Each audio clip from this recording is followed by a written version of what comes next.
Simple one electric scooter, इसके ऊपर एक कॉमन क्वेश्चन मुझसे पूछा जाता था, क्या हमें सिंपल वन इलेक्ट्रिक स्कूटर को कंसीडर करना चाहिए? Should we consider simple one electric scooter? जवाब मैं वीडियो के आखिरी में देने वाला हूं। छोटी सी रिक्वेस्ट है, वीडियो को आखिरी तक जरूर देखिएगा। देखो, सिंपल वन के बारे में जब पहले मुझसे पूछा जाता था, उस समय मैं यही बोलता था कि आपके पास अल्टरनेटिव ऑप्शन है, उसको भी चेकआउट कर सकते हैं। मैं क्यों बोलता था? पहला था कि इनका डीलरशिप काफी लिमिटेड था। अगर मैं किसी को कंसीडर करने बोलता भी हूं तो वो जाके ले नहीं सकता। क्यों? क्योंकि वहां पे शोरूम नहीं है। दूसरा जो सबसे बड़ा कारण था, जब जनरेशन 1 थी, जनरेशन 1.5 थी, उसमें एक बड़ा इशू था। जब आपकी गाड़ी 100% चार्ज होती है, तब तो आप सोनिक, डैश, ये सारे मोड तो बड़े मजे से चलाते हो, बड़े मजे लेते हो। लेकिन जैसे 50% के नीचे बैटरी आ जाती थी, उस समय आपकी गाड़ी सीधे इको मोड पे आ जाती थी। फिर आप कोई भी मोड शिफ्ट नहीं कर सकते थे। ये जनरेशन 1 में भी इशू था, जनरेशन 1.5 में था। बट राइट नाउ कंपनी ने ये सारे इश्यूज का हटा दिया है। जनरेशन 2 में अब ये वाला जो फंडा है कि भैया 50% से नीचे आ गया तो इको मोड ही चलेगा, ऐसा नहीं है। अब 10% कर दिया है। कंपनी ने ये इसलिए भी किया है क्योंकि जहां पहले एक फिक्स बैटरी थी और एक रिमूवल बैटरी थी, अब सब कुछ जनरेशन 2 में हटा दिया है, सिंगल बड़ी बैटरी कर दी है। और इससे फायदा हुआ है अच्छा खासा बूट स्पेस में। देखो, स्पेसिफिकेशन तो आपको इंटरनेट पे मिल जाएगा, सब कुछ आपको मिल जाएगा इंटरनेट पे। लेकिन जो मैंने एक्सपीरियंस किया है जनरेशन 1, जनरेशन 1.5 एंड जनरेशन 2 को चला के, वो मैं आपके साथ आज बताने वाला हूं। क्या हमें इस गाड़ी को कंसिडर करना चाहिए, वो आखिरी में है ना। वीडियो को पूरा देखते चलो। सबसे पहले तो भैया यहाँ पे कंफर्ट कैसा है इस गाड़ी में। देखो, इस गाड़ी की जो सीट हाइट है अच्छी खासी है। फीमेल राइडर्स 5.2, 5.3 अगर हाइट है तो थोड़ा टिपटो होगा। बट अच्छी बात यह है, सीट का डिजाइन ऐसे है कि लाइक पीछे साइड थोड़ा सा हाइटेड है, लेकिन धीरे धीरे स्लोप होता है। तो फिर आप जिस जगह पे बैठ के इस गाड़ी को चलाते हैं, लाइक 5.2 या 5.3, टिपटो होते हुए भी इस गाड़ी को आप इजीली मैनेज कर सकते हैं सिंपल वन इलेक्ट्रिक स्कूटर का। सेकेंडली इज द सस्पेंशन, जिसपे सबसे बड़ा सवाल उठता है कि सिंपल वन की जो सस्पेंशन है वो हार्डर साइड है, एंड इट इज ट्रू। यहाँ पे सिंपल वन की गाड़ी में जो सस्पेंशन लगा हुआ है, चाहे फ्रंट हो चाहे रियर हो, आपको थोड़ा सा हार्डर लगने वाला है। जो पॉट होल्स है, अगर कोई गड्ढा वड्ढे से भी आपकी गाड़ी जाती है तो पूरा आपको समझ में आएगा कि हाँ, मैं गाड़ी गड्ढे से जा रही है। पूरा जर्क आपके बॉडी तक आएगा। शॉक एब्जॉर्बर को एक्चुअल में काफी ज्यादा इंजीनियरिंग करी है इन लोगों ने, कैसे करके हम डैम्पिंग को कम कर सकते हैं और कैसे लंबे समय तक किसी सस्पेंशन को बढ़िया रख सकते हैं। ये नहीं कि एक समय के बाद सस्पेंशन दबने स्टार्ट हो जाए। क्यों? क्योंकि यहाँ पे जो बैटरी है वो बड़ी है, और बड़ी बैटरी यानी ज्यादा वेट, और ज्यादा वेट मतलब अगर सस्पेंशन को सॉफ्टर रखेंगे लंबे समय तक तो सस्पेंशन खराब हो सकता है। ऐसा मैंने सुहास राजकुमार जी से पूछा था, उन्होंने ये जवाब दिया कि अगर सॉफ्टवेयर रख देंगे तो सस्पेंशन आपको 2 से 4 साल के अंदर बदलना पड़ेगा। इस कारण से हम लोगों ने सस्पेंशन ऐसा रखा है। तो यहाँ पे अगर आपके इधर कच्चा रोड है, बेकार रोड है, तो फिर सिंपल वन में आपको बम्पी राइड मिलेगी। देखो, हर सिक्के का दूसरा पहलू भी होता है। तो यहाँ पे दूसरा पहलू की बात करते हैं। अगर फ्लैट रोड है, सीधा रोड है, आपके सिटी में ज्यादा गड्ढे वड्ढे नहीं है, तो ये गाड़ी आपको उतनी ही बढ़िया राइड कंफर्ट देता है, और साथ में आपको हैंडलिंग सबसे बेस्ट इसी गाड़ी में मिलने वाली है। तो कंफर्ट वाइज तो इस गाड़ी में कमी नहीं है, लेकिन कमी है फ्लोर बोर्ड में जगह की। फ्लोर बोर्ड थोड़ा सा और बड़ा हो सकता था। फ्लोर बोर्ड काफी कॉम्पैक्ट है। वही सेकंड चीज आ जाती है स्पेस। स्पेस की बात करो तो देखो, पहले स्पेस उतना नहीं था, लेकिन जब से बैटरी को फिक्स किया है फ्लोर बोर्ड के नीचे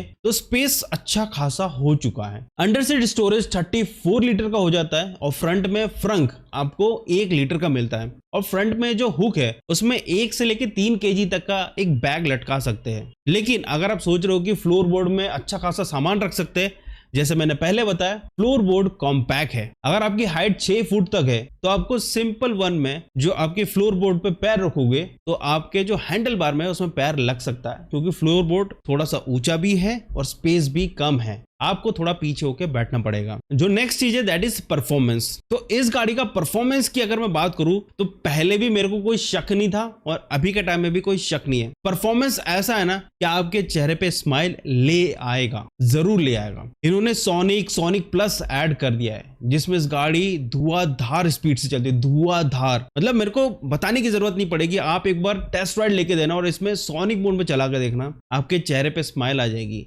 इसके अलावा जो डैश मोड है उसमें भी उतना ही परफॉर्मेंस है। अगर आप सोनिक से आपको लगता है भाई बहुत परफॉर्मेंस है, डैश कर देते हो थोड़ा सा स्पीड कम हो जाए, नहीं, आपको पिकअप वैसा ही फाड़ू मिलने वाला है। Even with the eco mode में भी अगर आप इस इलेक्ट्रिक स्कूटर को उठाते हैं तो तो आपको वही फील होगा जैसा सोनिक में फील हो रहा है, वैसा ही पंची फील होगा। हालांकि उतना पंची नहीं होगा लेकिन अच्छा खासा पंची मिलेगा। तो ये एक perfectly city plus highway ride vehicle category में आ जाता है। और एक और चीज, इसका shape and size Ather 450 series जैसे देखने को मिलता है। बट अगर एथर 450 से सिंपल वन की बात करें तो सिंपल वन थोड़ा सा लंबा है। एथर को देखोगे तो हल्का सा कॉम्पैक्ट लगता है, ये एक्चुअल में कॉम्पैक्ट नहीं लगता है क्योंकि इसकी सीट थोड़ी सी लंबी है। तो एथर के कंपेयर में ये एक प्लस पॉइंट हो जाता है। अगर आप चाह रहे हो कि इसकी लाइट कैसी है, इंडिकेटर्स कैसे है, तो लाइट का जो थ्रो है वो एडिक्वेट है, जैसे इलेक्ट्रिक स्कूटर्स में होता है वैसे ही कुछ है। देखो ये वो कंपनी है, जब ओला ने फर्स्ट टाइम अपनी गाड़ी को लॉन्च किया था एंड सिंपल वन ने जब लॉन्च किया था साथ में लॉन्च किया था, लेकिन सिंपल वन ने अपनी गाड़ियों को अपडेट धीरे धीरे किया है, कभी आए कभी नहीं आए, कभी डिलीवरी हुई कभी नहीं हुई। ओला जहां पे काफी अच्छा मार्केट को कैप्चर करते जा रहा था, वही सिंपल वन अपनी गाड़ी को सही करता जा रहा था day by day. And right now product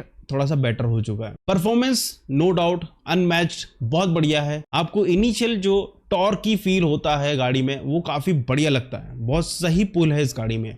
हालांकि इस गाड़ी में कुछ चीजें मेरे को लगता है कि ओवर किल्ड है, जो नहीं होता तो ज्यादा अच्छा था एंड प्राइस थोड़ा सा कम हो सकता था। First thing the traction control, जो 4 ट्रैक्शन कंट्रोल इन्होंने डाला है वो उतनी रिक्वायरमेंट नहीं है क्योंकि ये एक इलेक्ट्रिक स्कूटर है, ट्रैक्शन की उतनी रिक्वायरमेंट होती नहीं। बेसिक ट्रैक्शन भी डालते तो भी डेली राइड के हिसाब से इस मोर देन इनफ है। जो इन्होंने 4 ट्रैक्शन कंट्रोल डाला है उसके जगह पे ये प्राइस थोड़ा सा कम कर देते तो ज्यादा अच्छा होता। नेक्स्ट चीज इज द रेंज, जहां पे एक्चुअल में काफी लोगों का दिमाग अटका हुआ है। देखो रेंज की बात करें तो यहाँ पे कंपनी क्लेम करती है 265 किलोमीटर, बट जब आपकी गाड़ी फुल चार्ज होती है तो वो 90 प्लस किलोमीटर आपको शो करता है। जब मैंने राइड किया था, अब अगर इको मोड पे चलाते हैं तो जो रेंज ड्रॉप होता है वो काफी धीरे धीरे होता है और रेंज अच्छी मिलती है, बुरी रेंज नहीं मिलती, अच्छी खासी रेंज मिलती है। लेकिन अगर आप जैसे थोड़ा सा हिली एरिया में चलते हैं, आपका रोड ऐसा है कि कभी आप इंक्लाइन होते कभी डिक्लाइन होते हैं, तो यहाँ पे है ना रेंज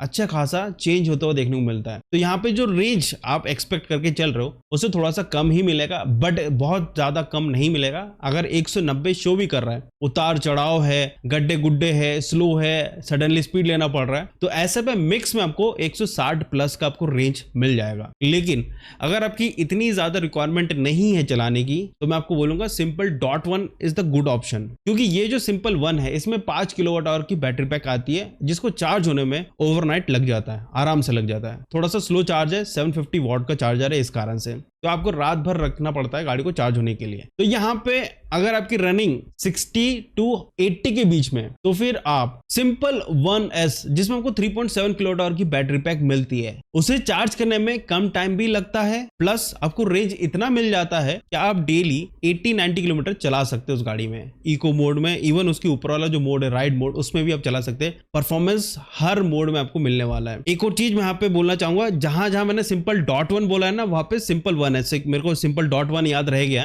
तो सिंपल 1S, ठीक है। तो simple 1S is the good option अगर आपको कम पैसे देने हैं, आपको ट्रैक्शन इतना सारा नहीं चाहिए। Simple 1S is the good option जो आपको रेंज भी अच्छी खासी प्रोवाइड कर देता है और आपको अच्छा खासा परफॉर्मेंस भी प्रोवाइड कर देता है। अगर 5 किलोवाट आवर बैटरी पैक के साथ जाते हैं तो 5 घंटे और 20 मिनट लगते हैं पूरे बैटरी को चार्ज होने में। परफॉर्मेंस की बात कर लेते हैं, देखो यहाँ पे आपको 8.8 किलोवाट का PMSM मोटर मिलता है, 4.5 किलोवाट का कंटिन्यूस पावर, 6 राइडिंग मोड्स मिलते हैं, 5 किलोवाट आवर की बैटरी पैक जो कि फिक्स्ड है, डुअल डिस्क मिलता है फ्रंट एंड रियर में। हालांकि इस गाड़ी का वेट काफी ज्यादा है, 279 kg, क्योंकि यहाँ पे 5 किलोवाट आवर की बैटरी पैक दी गई है और ओवरऑल पैकेज काफी अच्छा बन जाता है। लेकिन आपको अपनी रिक्वायरमेंट देखनी पड़ेगी कि आपको क्या रिक्वायरमेंट है। आपकी रिक्वायरमेंट अगर ऐसा है कि आप एकदम ही ज्यादा गाड़ी चलाते हो और आपको जितना ज्यादा रेंज हो उतना बढ़िया हो, तो फिर आप इतना पैसा दे सकते हैं। Otherwise simple 1S is also be a good option. अब आती है कंक्लूजन वाली पार्ट,